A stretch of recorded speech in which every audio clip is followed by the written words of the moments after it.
multiply grace. Grace can and should be multiplied. I know you saw grace last year. Make sure you increase it. It's one thing to be strong inside the grace that you have. It's another thing to multiply the grace that you have. Now, when we say multiply grace, we are actually saying increase the propensity of grace. Because the truth is that we receive grace without measure. But the propensity manifestation is what you multiply. Look at the scripture. 2 Peter 1 verse 2. Grace and peace be multiplied unto you in the knowledge of God. So Peter was telling us that grace can be multiplied. Grace can be multiplied. But how do you multiply grace? Number one, you multiply grace through knowledge. 2 Peter 1 verse 12. Grace and peace be multiplied to you. How? Through the knowledge of Christ. Every time you learn about Jesus, you are multiplying the grace of God in your life. The second way to multiply grace is through humility. James 4:6. The Bible said, God resists the proud. But what does he do? He giveth more grace to the humble.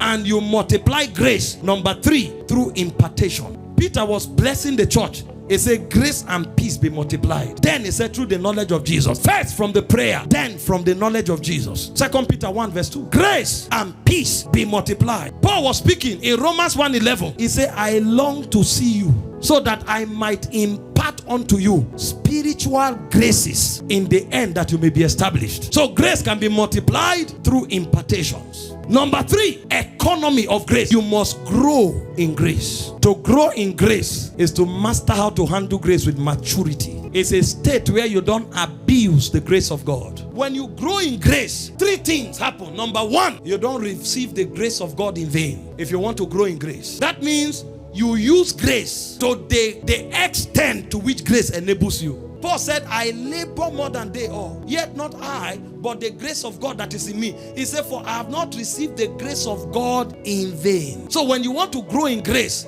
what you do is ensure that the grace is not in vain. So those who grow in grace are those who make up their mind that they will not receive the grace of God in vain. The more you administer grace, the more you grow in grace. I have not received the grace of God in vain. Number 2, how do you grow in grace? You grow in grace when you refuse to turn the grace of God into lasciviousness. You don't merchandise it. You don't take undue advantage of it. Jude verse 3 and 4. They said there are some men crept in amongst us unaware, who have turned the grace of God into lasciviousness. If you turn the grace of God into lasciviousness, no matter how much of it you see, you are not growing. You grow in grace when you refuse to use grace for gain. Number 3, how do you grow in grace? You grow in grace when you choose to use grace only to glorify God and to help humanity. The Spirit of the Lord